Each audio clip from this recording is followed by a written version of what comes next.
9 o'clock, hours, May 2nd, 1945. Hausvogteplatz, Central Berlin. The silence is the loudest thing Captain Alexei Petrov has ever heard. For 3 weeks, the world has been a cacophony of screeching Katyusha rockets, the flat crack of German 88s, and the collapsing roar of masonry. But this morning, the guns have stopped.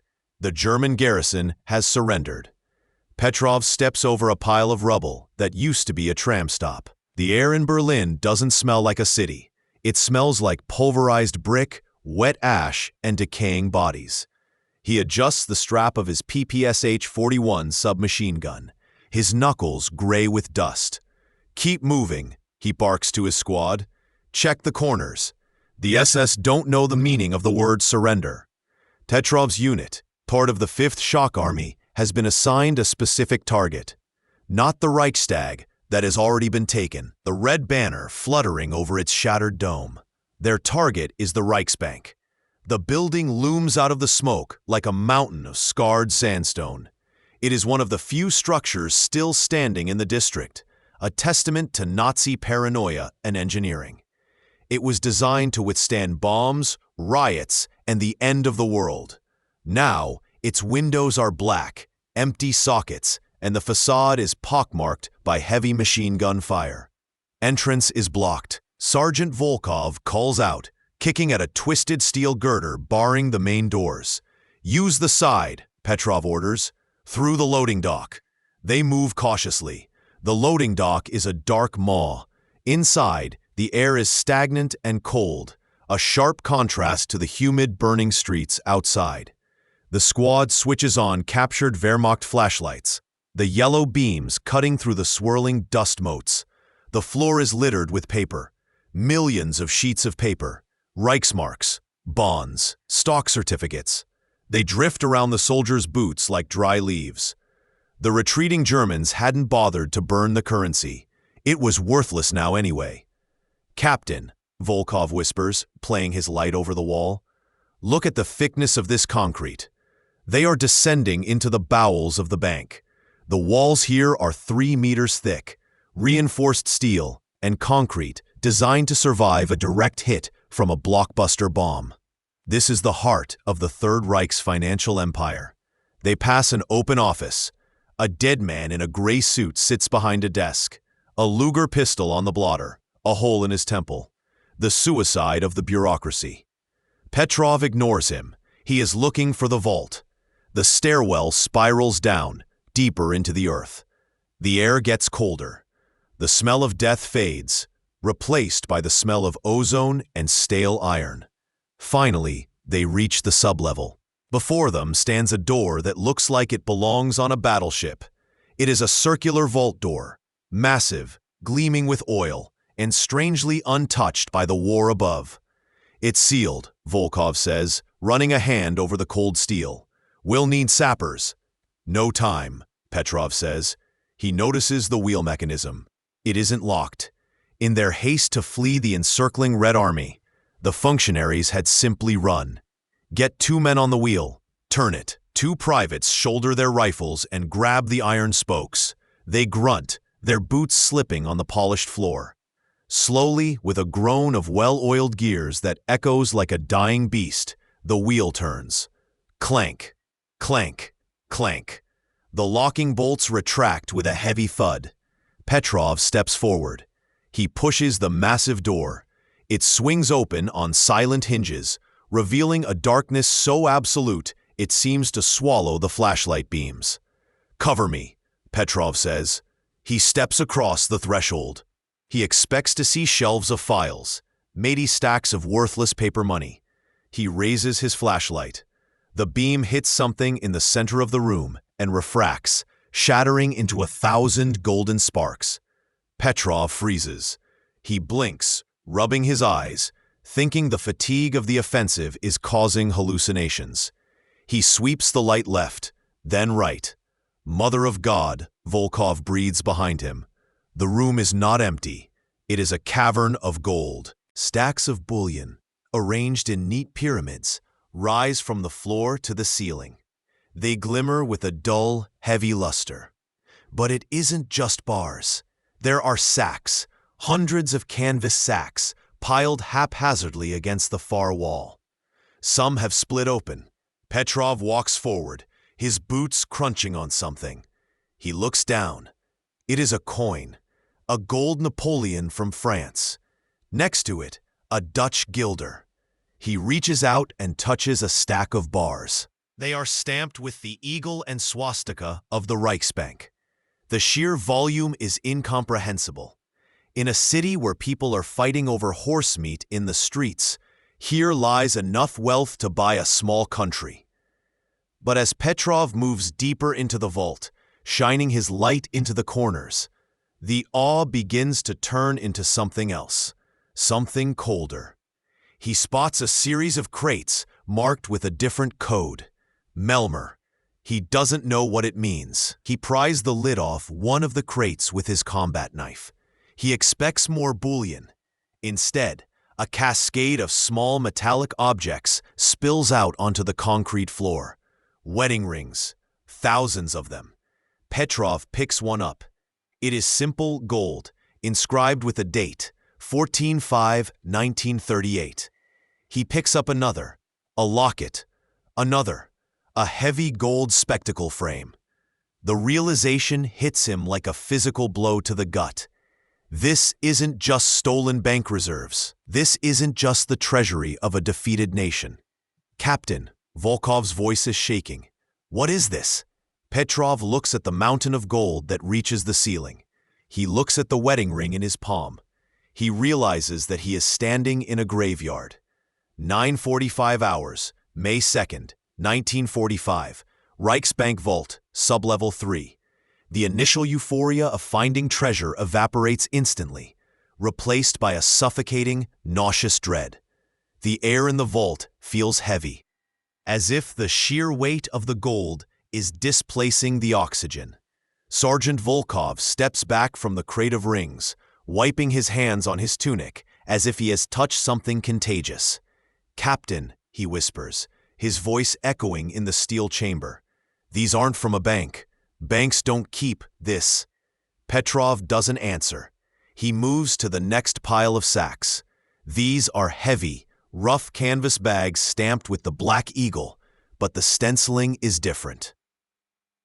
SS Wirtschaftsverwaltungshauptamt. The SS Economic and Administrative Main Office. He draws his knife again and slashes the canvas. It spills out like gravel. Dull, yellow, misshapen lumps. Petrov shines his light closer. He picks one up. It is a tooth, a gold molar, the roots still jagged and dark with dried organic matter. "Dental gold," Petrov says, his voice flat, devoid of emotion, because there is no emotion big enough to fit this. They pulled the teeth from the dead. The men of the 5th Shock Army have seen everything. They have seen the frozen corpses of Stalingrad, the burning villages of Belarus, the death camps of Majdanek. They thought they were hardened. They thought they had seen the bottom of the German soul. But this industrial categorization of murder shocks them into silence. "Look at this," a young private calls out from the far corner. He is standing before a row of wooden shelves. Here, the organization is terrifyingly precise. There are boxes labeled fountain pens, boxes labeled watches silver, boxes labeled watches gold. It is a department store of the dead. Thousands of wristwatches, stripped from wrists that are now ash in the ovens of Auschwitz and Treblinka, are stacked here, ticking softly in the dark, a collective, mechanical heartbeat of ghosts. Suddenly, the silence is shattered by the sound of heavy boots clattering down the steel spiral staircase. "Clear the room," a voice booms. "Hands off the property of the Soviet Union." Petrov spins around, raising his PPSH. A group of officers descends into the vault. They do not wear the dust-caked tunics of the frontline infantry. Their uniforms are clean, their blue-capped visors sharp. Leading them is a major with the red piping of the trophy battalions, the special units tasked with stripping Germany of its assets for reparations. He pushes past Petrov's men, his eyes scanning the glitter of the bullion with a predatory hunger. "I am Major Kogan," the officer announces, stepping over a pile of bonds. "You have done well, Captain. Your unit is dismissed. We will take it from here." Petrov doesn't move. "We found it. And now you are leaving it," Kogan snaps. He walks over to the stacks of bullion bars. He picks one up, weighing it in his hand. It is a standard Reichsbank bar, worth a fortune. He smiles, a cold, calculating expression. "Moscow will be pleased. This will pay for rebuilding Kiev, for rebuilding Minsk." "It's blood," Volkov mutters, pointing to the crate of teeth. "It's not money, Comrade Major. It's people." Kogan looks at the crate. His smile falters for a fraction of a second. But then the mask of the political officer slides back into place. "It is metal," Kogan corrects him coldly. "It is retribution. The fascists stole the future of our country. Now we take their future. Every ounce of this goes east. Every ring, every coin, every tooth. It will be melted down, Captain. It will become tractors, and tanks, and medals." He turns to his own men, who are already unfolding canvas tarps and setting up inventory tables. "Start counting," Kogan orders. "I want a full inventory by 1800 hours. Segregate the monetary gold from the special collections." Petrov looks at Kogan, then back at the wedding ring he is still clutching. He feels a sudden, violent urge to throw it at the major, or to bury it, or to scream. Instead, he slowly places the ring back into the crate. "Let's go," Petrov tells his squad. "The air is bad down here." As they climb the stairs, leaving the trophy brigade to their grim accounting, Petrov looks back one last time. Under the harsh lights the NKVD are setting up, the gold looks like a mountain of fire. They emerge back into the loading dock, and then out into the ruined street. The sun has broken through the smoke. The smell of the dead city hits them again, rotting brick and cordite. "Captain," Volkov asks quietly as they walk away from the bank, "do you think they'll melt it all down? Really?" Petrov lights a cigarette, his hands shaking slightly. "Gold has no memory, Sergeant," he says, exhaling a plume of blue smoke. "Only we do." 11:30 hours, May 5, 1945. The Zoo Flak Tower, Flakturm Tiergarten, Berlin. 3 days later, the looting of the Reichsbank is merely a warm-up act. Major Kogan stands in the shadow of a monster. The Zoo Flak Tower is not a building. It is a concrete mountain. Rising 130 feet into the gray sky, its walls are 8 feet thick, capped with 128mm anti-aircraft guns that had rained steel on Soviet tanks until the very last hour. It was the only structure in the district that the Red Army artillery couldn't smash. It hadn't fallen. It had surrendered. "Move the trucks closer," Kogan screams over the roar of diesel engines. A convoy of American-made Studebaker trucks, painted in Soviet drab, lines up at the base of the fortress. They aren't here for the guns. They are here for what is hidden inside the belly of the beast. The massive steel blast doors, capable of stopping a tank round, are open. A stream of German POWs, guarded by NKVD troops with bayonets fixed, act as a bucket brigade. They are hauling crates, thousands of crates. Kogan enters the ground floor. The air here is fetid, a sickening mixture of latrine stench, sweat, and fear. For weeks, 30,000 civilians had huddled in these corridors while Berlin burned. Now, the civilians are being flushed out, and the trophy brigade is moving in. "Room 4, a lieutenant reports, handing Kogan a clipboard. "We found the museum reserves." Kogan walks briskly. The sheer scale of the theft housed in this bunker is dizzying. While the Reichsbank held the financial blood of the victims, the Flak Tower holds the soul of Europe. He enters a climate-controlled chamber on the second floor. The floor is covered in straw and packing material. Paintings lean against the concrete walls, canvases that had hung in the Kaiser Friedrich Museum and the National Gallery. Kogan stops in front of a crate that has been pried open. Inside, resting on velvet, is a golden diadem. It is ancient, composed of thousands of tiny gold leaves, linked by fragile chains. "The treasure of Priam," the lieutenant says, his voice hushed. "Heinrich Schliemann's discovery, the gold of Troy." Kogan reaches out but doesn't touch it. This isn't melted teeth. This is 4,000 years of history. The Germans had stolen it from Turkey, paraded it in Berlin, and hid it here to save it from the bombs. "Pack it," Kogan orders.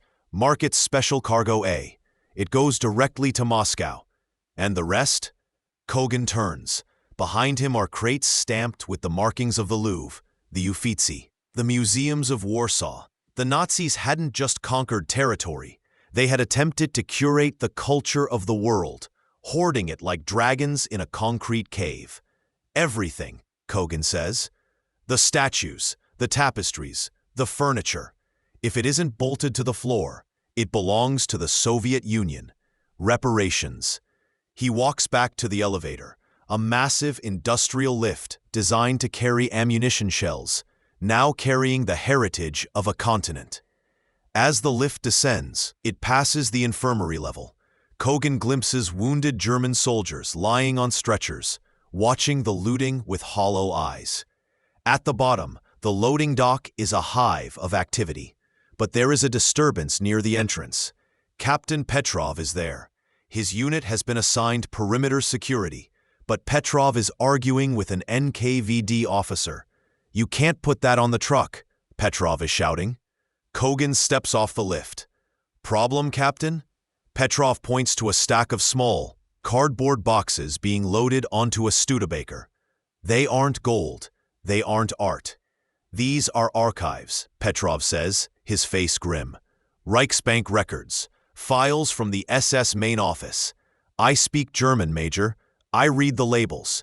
These files detail the Melmer accounts. They list the names." "So?" Kogan asks. "So they are evidence," Petrov insists. "Evidence of the crimes. If you ship them to Moscow, they disappear into a vault.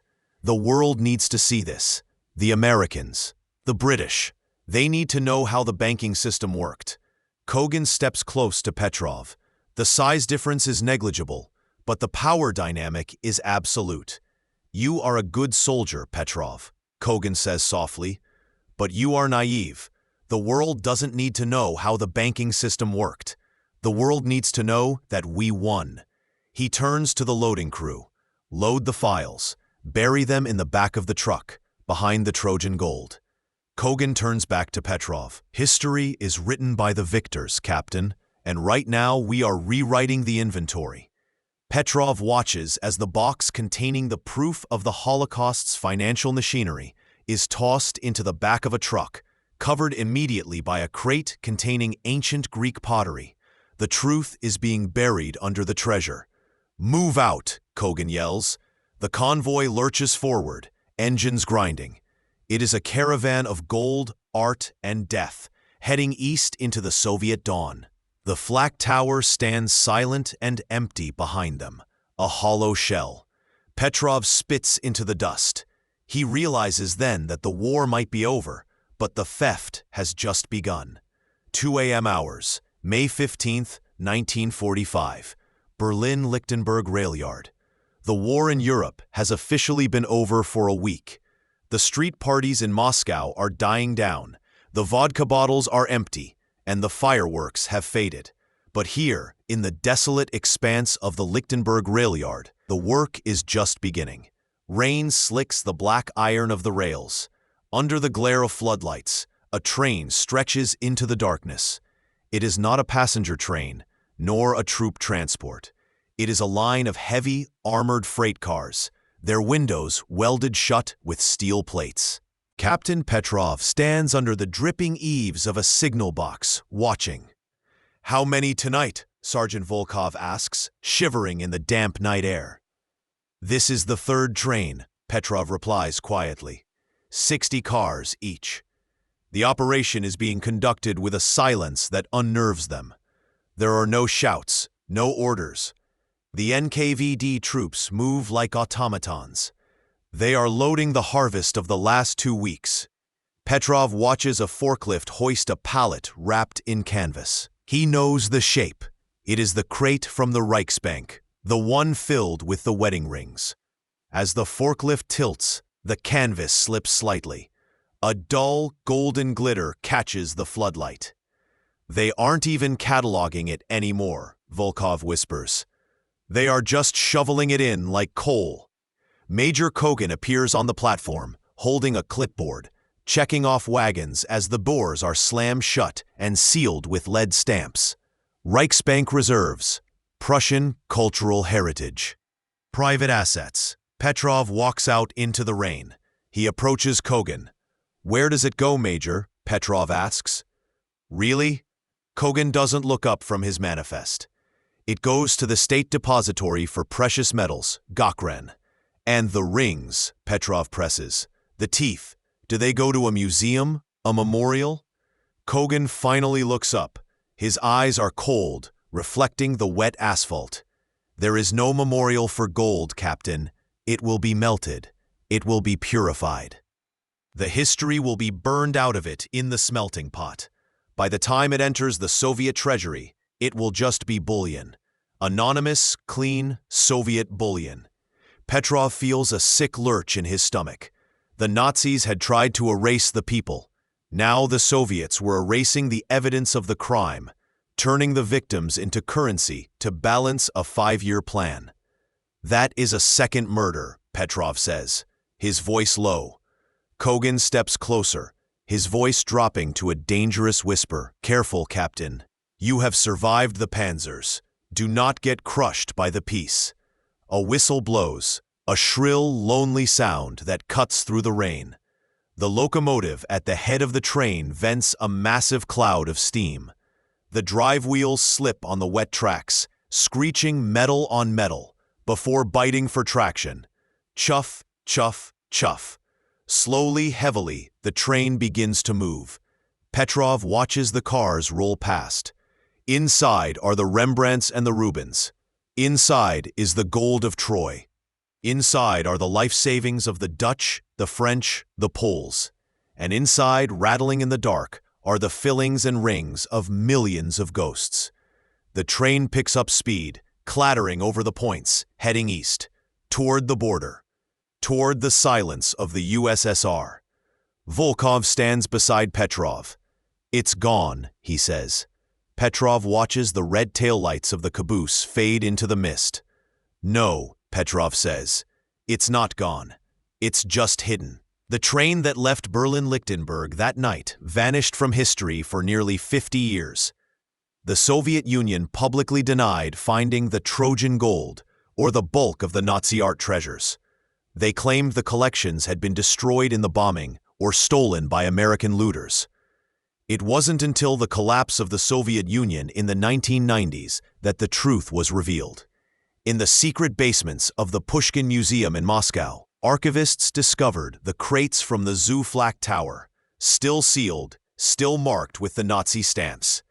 The gold of Troy was there, untouched.